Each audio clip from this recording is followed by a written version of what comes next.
कम हो जाता है। या मैं एक और पॉइंट का जिक्र करूंगा, वो है लहसुन पका हुआ अच्छा है या कच्चा, फ्रेश लहसुन लें या गार्लिक पाउडर। तो इस पे जो डाटा मौजूद है उसके मुताबिक लहसुन के जो इंपॉर्टेंट न्यूट्रिएंट्स हैं, जो फायदे वाले केमिकल्स हैं, वो 20 मिनट तक 100 डिग्री सेल्सियस तक का टेम्परेचर बर्दाश्त कर लेते हैं और खाना पकाने का टेम्परेचर भी तकरीबन इतना ही होता है। बिस्मिल्लाहिर्रहमानिर्रहीम, अस्सलाम वालेकुम। मैं हूं आपका होस्ट हसन और आप देख रहे हैं हसन जान ऑफिशियल यूट्यूब चैनल। दोस्तों, आज हम आप लोगों के सामने शेयर करेंगे, बल्कि आज तो मैं डॉक्टर बन गया हूं, आज हम आप लोगों के सामने शेयर करेंगे कि सर्दियों में जो कि कोलेस्ट्रॉल बहुत ज़्यादा हो जाता है, चिकनाई बहुत ज़्यादा हो जाती है जिस्म में, उस हवाले से आप लोगों के साथ कुछ गुजारिशात करेंगे और साथ में आप लोग को इससे बचाव के जो है वो तरीके जो है वो बताएंगे। इसको देखने के लिए हम आपके सामने लिख रहे हैं डॉक्टर जी की जो है वो एक मशहूर और मारूफ वीडियो लिख रहे हैं कि इन तमाम दिल के मसाइल के लिए हमें सर्दियों में कौन सी ऐसी गज़ा जो है वो इस्तेमाल करनी चाहिए। ख़ासतौर पे लहसुन का बताते हैं, तो लहसुन को ही हम आज इस वीडियो में शामिल करेंगे कि इसको इस्तेमाल कैसे करना है सर्दियों में।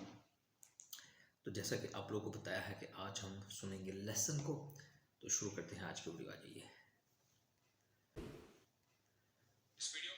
इस वीडियो में मैं बात करूंगा लहसुन के इम्यून बेनिफिट्स पे, खास तौर पे सर्दियों में लहसुन जिस्म के मुदाफ़ियती निज़ाम को किस तरह सपोर्ट करता है। लहसुन को पिछले 4000 साल से इस्तेमाल किया जा रहा है आर्थराइटिस में, डायबिटीज़ के लिए, मलेरिया में, टीबी में और एक लंबी लिस्ट है इन बीमारियों की जिनमें से मुफीद पाया गया। फर्स्ट वर्ल्ड वॉर और सेकेंड वर्ल्ड वॉर के दरमियानी अरसे में लहसुन की खसूसियात पे, इसकी एंटी बैक्टीरियल प्रॉपर्टीज़ पे बहुत सी रिसर्च की गई थी। इवन किताबों में यह भी लिखा गया है कि सेकेंड वर्ल्ड वॉर में जब रशियंस के पास एंटीबायोटिक्स खत्म हो गई थी तो उन्होंने लहसुन को इस्तेमाल करना शुरू कर दिया, जिसकी वजह से लहसुन को रशियन पेनिसिलिन कहा जाने लगा। इसे थॉरली स्टडी किया गया और कुछ स्टडीज में लहसुन किस तरह इन्फेक्शन के फैलने को रोकता है इस पे भी बात की गई है। और जो सबसे बड़ा फायदा है जो इन बेनिफिट्स की लिस्ट में टॉप पे आता है वो है लहसुन का एंटी कैंसर इफेक्ट। ये एक फूड प्रोजेक्ट का डाटा है जिसमें इन लोगों ने सब्जियों के एंटी कैंसर इफेक्ट्स को स्टडी किया। ये डाटा एक बुक मॉडर्न फाइटोमेडिसिन से लिया गया। एक बहुत ही उम्दा बुक है, इसमें प्लांट कंपाउंड्स और केमिकल्स के मॉडर्न मेडिसिन में इस्तेमाल के बारे में लिखा गया। इसमें लहसुन के ऊपर एक पूरा चैप्टर मौजूद है। लहसुन पे ज्यादातर स्टडीज पीट्री डिशेस में की गई हैं, लैब में की गई हैं। इसे इन विट्रो कहते हैं, आउटसाइड ऑफ ह्यूमन बॉडी। इंसानी जिस्म पे इस्तेमाल से पहले कुछ काम लैब में किया जाता है। अब इन टेस्ट्स में इन्हें क्या मिला ये मैं आपके साथ शेयर करता हूँ। जो पहली स्टडी है उसमें एक पीट्री डिश में इकोलाई बैक्टीरिया की वो किस्म ली गई जो बीमारी पैदा करती है, पैथोजेनिक इकोलाई, और इस डिश के ऊपर गार्लिक पाउडर स्प्रिंकल कर दिया। टाइम नोट किया और ये देखा कि 12 घंटे में सारे बैक्टीरिया मर गए। फिर इसे कंपेयर किया एक और पीट्री डिश से जिसपे इन बैक्टीरिया पे इन्होंने ग्रेटेड गार्लिक डाला और यहाँ भी 12 घंटे में सारे ई कोलाई मर गए। फिर एक और एक्सपेरिमेंट किया और इस बार इन्होंने ई कोलाई को मरसा से रिप्लेस कर दी। ये बैक्टीरिया एंटीबायोटिक रेजिस्टेंट है, मतलब इसको मारना बहुत ही मुश्किल होता है। बॉडी में स्किन इन्फेक्शंस, सेप्सिस, न्यूमोनिया और ब्लड इन्फेक्शंस की वजह बनता है, लेकिन लहसुन ने इस बैक्टीरिया को भी बहुत आसानी से मार दिया। फिर एंथ्रेक्स पे एक स्टडी मौजूद है जो कि एक बहुत खतरनाक और सीवियर इन्फेक्शन है, बॉडी को बुरी तरह मुतासिर करती है। लहसुन ने इस बैक्टीरियम को भी मार दिया। इसी तरह लहसुन के एंटीवायरल, एंटी फंगल और एंटी पैरासिटिक इफेक्ट्स के बारे में भी लिखा गया। लहसुन की स्मेल की बात करें, लहसुन खाने के बाद जो सांस में इसकी स्मेल बाकी रह जाती है, इसमें भी लहसुन के छोटे छोटे जर्रात होते हैं और ये लहसुन में मौजूद एक सल्फर कंपाउंड एलिसिन की वजह से होती है। एलिसिन को इस बुक में एक मैजिकल कंपाउंड का नाम दिया गया। ये इन्फेक्शन से बचाता है, खून को पतला करता है जिससे खून बॉडी में जमता नहीं है, क्लॉटिंग नहीं होती, ब्लड शुगर लेवल को नॉर्मल करता है और बॉडी में अगर कुछ सेल्स में कैंसर मौजूद है तो उसे वहीं पर रोक देता है, इसके फैलने को रोकता है, ब्लड प्रेशर को नॉर्मल करता है और जो गार्लिक की स्मेल है वो इन बैक्टीरिया और वायरसेस को बॉडी के पास नहीं आने देती। लहसुन की स्मेल की वजह से ये बैक्टीरिया हवा में मर जाते हैं और ये लहसुन के अपने मुदाफियती निजाम की वजह से जो इसने दूसरी हर्ब्स और सब्जियों की तरह वक्त के साथ साथ अडॉप्ट किया, जिस तरह प्याज है, मूली है और दूसरी पत्तों वाली सब्जियां। लहसुन में मौजूद ये केमिकल कंपाउंड एलिसिन बॉडी में जाके ऑर्गेनोफॉस्फेट्स के साथ बाइंड करके इन्हें डिटॉक्सिफाई करता है। ये ऑर्गेनोफॉस्फेट्स हवा में और पौधों पे जो स्प्रे किया जाता है इनमें मौजूद होते हैं और ये कंपाउंड्स जिस्म के मुदाफियती निजाम को बहुत बुरी तरह मुतासिर करते हैं, इसे दबा देते हैं जिसकी वजह से बीमार होने का चांस बढ़ जाता है। लहसुन इन केमिकल्स को डिटॉक्सिफाई करके इम्यून सिस्टम को सपोर्ट करता है और आप जानते हैं कि जब बॉडी में कोई वायरस जाता है तो जो इसकी कॉम्प्लिकेशंस हैं, जो सिम्टम्स हैं, उन लोगों में ज्यादा होती हैं जिनका इम्यून सिस्टम कॉम्प्रोमाइज्ड हो चुका होता है। ये मेटाबॉलिक सिंड्रोम हो सकता है, क्रॉनिक स्ट्रेस हो सकती है। तो इन सब में एक स्ट्रॉन्ग इम्यून सिस्टम, एक मजबूत मुदाफियती निजाम ही है जो इन इन्फेक्शन से बचाता है और ये एक ऐसा ऐसा टॉपिक है जिस पे ज्यादा एम्फसाइज नहीं किया जाता, फोकस नहीं किया जाता, कम बात की जाती है। अब लहसुन की जो क्वालिटी है ये एक बड़ा मसला है, क्योंकि ना सिर्फ पाकिस्तान में बल्कि दुनिया भर में इस्तेमाल होने वाला 80% लहसुन चाइना से आता है और इसकी सफेदी बढ़ाने के लिए ब्लीच का इस्तेमाल किया जाता है और बहुत से दूसरे केमिकल्स का इस्तेमाल किया जाता है। देसी लहसुन जो लोकली ग्रो हो रहा है ये बेहतरीन लहसुन है, ऑर्गेनिक अगर मिल जाए तो वो सबसे बेहतर है। लेकिन जो बहुत ज्यादा सफेद लहसुन होता है जिसपे छोटे छोटे ब्राउन स्पॉट्स या धब्बे नहीं होते तो उसे मत खरीदें। लहसुन में आप सिरका डाल के इसका अचार बना सकते हैं, ऑनलाइन बहुत सी रेसिपीज मौजूद हैं। ये डाइजेशन को भी अच्छा करेगा, बेहतरीन प्रोबायोटिक है। लहसुन को ज्यादा अरसे तक महफूज करने के लिए इसे शहद में फर्मेंट भी किया जाता है। लहसुन छील के शहद में डाल के एयर टाइट कंटेनर में आप रख सकते हैं, ये लंबे अरसे तक महफूज रहता है, खराब नहीं होता। और अगर आप कीटो डाइट पे या कोई शुगर का मरीज है और शहद नहीं खा सकते तो इसमें आप लहसुन को शहद में से निकाल के धो के खा सकते हैं। दिन में एक बार भी खा लेते हैं तो बहुत है, और सर्दियों में तो जरूर खाएं। धोने के बाद भी इसमें जो शहद के बेनिफिट्स हैं, जो केमिकल्स हैं, वो रह जाते हैं, क्योंकि ये ऑलरेडी फर्मेंटेड हो चुका होता है और इस फर्मेंटेशन की वजह से ये इजीली डाइजेस्ट हो जाता है, इसकी बायो अवेलेबिलिटी बढ़ जाती है और धोने से कार्बोहाइड्रेट कंटेंट भी कम हो जाता है। या मैं एक और पॉइंट का जिक्र करूंगा, वो है लहसुन पका हुआ अच्छा है या कच्चा, फ्रेश लहसुन लें या गार्लिक पाउडर। तो इस पे जो डाटा मौजूद है उसके मुताबिक लहसुन के जो इंपॉर्टेंट न्यूट्रिएंट्स हैं, जो फायदे वाले केमिकल्स हैं, वो 20 मिनट तक 100 डिग्री सेल्सियस तक का टेम्परेचर बर्दाश्त कर लेते हैं। और खाना पकाने का टेम्परेचर भी तकरीबन इतना ही होता है और 20 मिनट एक अच्छा खासा टाइम है। आप जब खाना पका रहे हो तो इसे एंड पे डाल सकते हैं। अब जो नेक्स्ट वीडियो आपको जरूर देखनी चाहिए वो है लौंग पे, क्यों रोजाना एक लौंग जरूर खाना चाहिए। आपका